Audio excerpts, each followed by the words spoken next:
Today I'm going to interview my mom about The Lies My Teacher Told Me, Chapter 5, Gone with the Wind.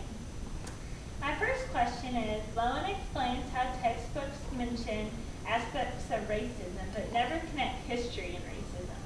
For instance, textbooks mention aspects of history related to racism such as lynchings, segregation laws, and harsh racial etiquette, but never discuss the true causes of racism. Why do you believe it is important for children or adults to have an understanding of the causes of racism?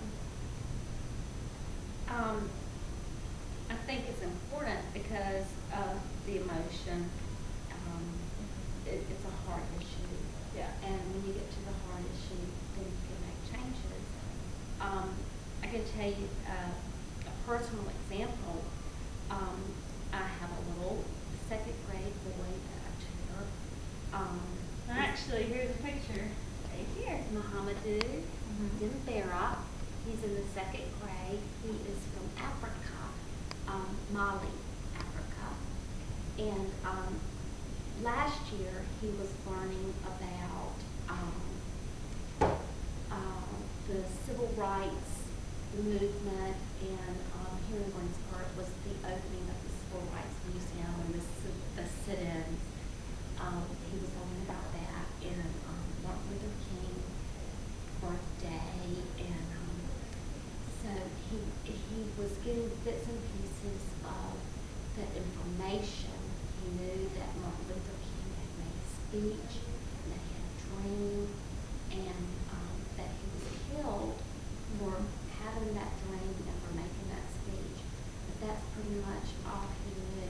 He knew the information, but he didn't know, and he knew that there was racism, but he didn't know what the cause and why that it was a problem. That's interesting. And I think he might be behind in a lot of things, and that's why I'm No, telling I don't him think that. it's just true for him. I think it's true for a lot of students. I think he's representative of all kids. Great. Lowen claims most textbooks downplay slavery in the North. However, says slavery seems to be a sectional rather than a national problem. Indeed, even the expanded coverage of slavery across as an unfortunate but minor blemish compared to the overall storyline of our textbooks. Most students probably do not realize the significant problem slavery was in the past, especially since textbooks downplay the idea. Why do you think textbook writers are wary of including this information?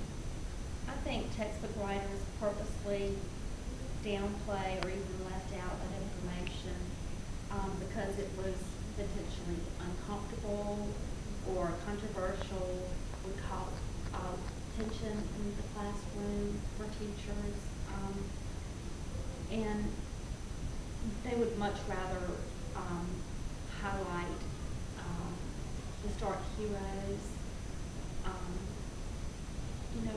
It's a lot more fun, better to learn about historic heroes than such a dark, ugly period of history. Great.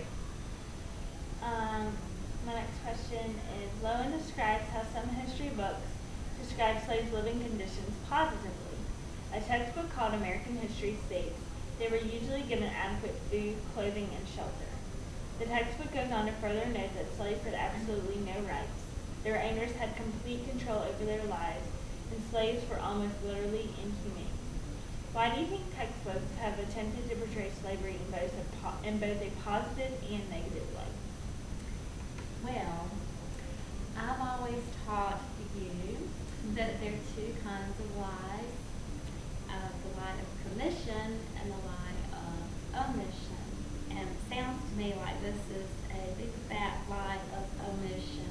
So would you like to tell everybody what you consider to be the lie of omission? Well, when you leave something out of convenience, it's still a lie.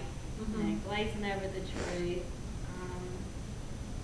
Let's just leave that part out. Yeah. Better left unsaid. It's still a lie.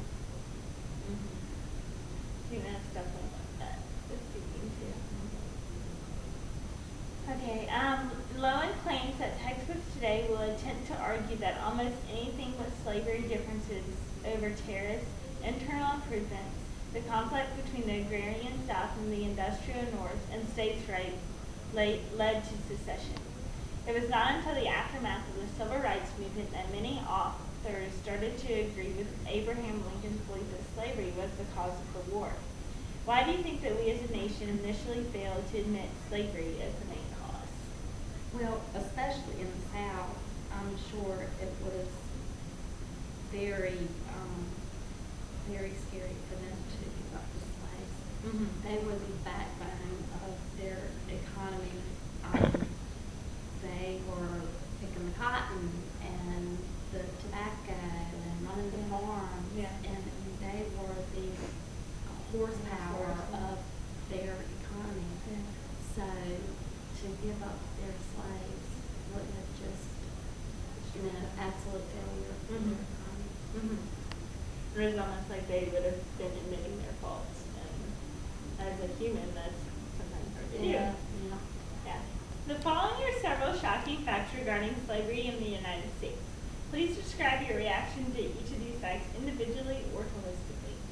Number 1, George Washington and Thomas Jefferson owned slaves. Lowen notes that Jefferson had enslaved 175 human beings at the time he wrote the words life, liberty, and the pursuit of happiness. Textbooks describe Jefferson in this way.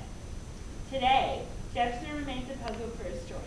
The author of some of the most eloquent words ever written about human freedom was himself the owner of slaves. I just heard this week on the news that Washington is the blackest name in America. So he obviously fathered many slave children, and I'm sure Thomas Jefferson did as well.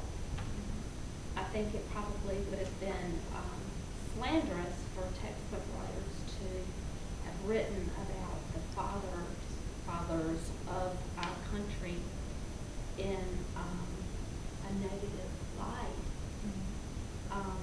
And so we're left to believe that they were shining stars. Mm-hmm. Okay, number 2, slavery existed in the heart of colonial Williamsburg, Virginia. Number 3, our society has been slave much longer than it has been free. I hadn't thought about it that way before, but when you add it up, that's true. And I've just kind of gone with the feeling that it's a dead issue. Let's get on with it. Mm-hmm. But when you stop and think about it, I realize that it's a dead issue only when it's out in you. Yep. Very true. Number 4, the first colony to legalize slavery was not Virginia, but Massachusetts. Number 5, of New York City's population of 7,000, 1,600 were African Americans, most of them being slaves. And I was really surprised to know that there were that many slaves in the North. I was always led to believe that all the slaves were in the South. Yeah, me too.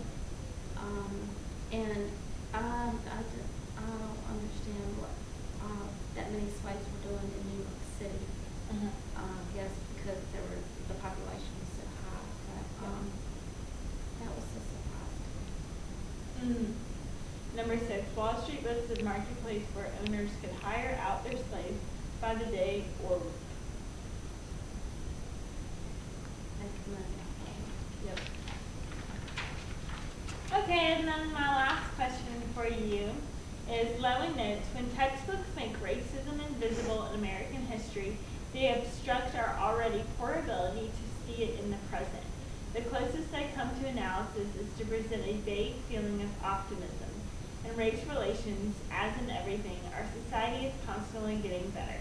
We used to have slavery, now we don't. We used to have lynchings, now we don't. Baseball used to be all white, now it isn't. What is your reaction to this quote, and do you think things have in fact changed?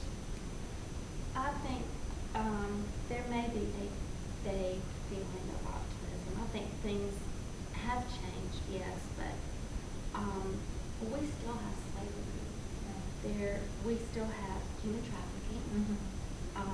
It's not an open slave trade as it was, before. It's very underground. Oh, yeah. Which is harder to prevent.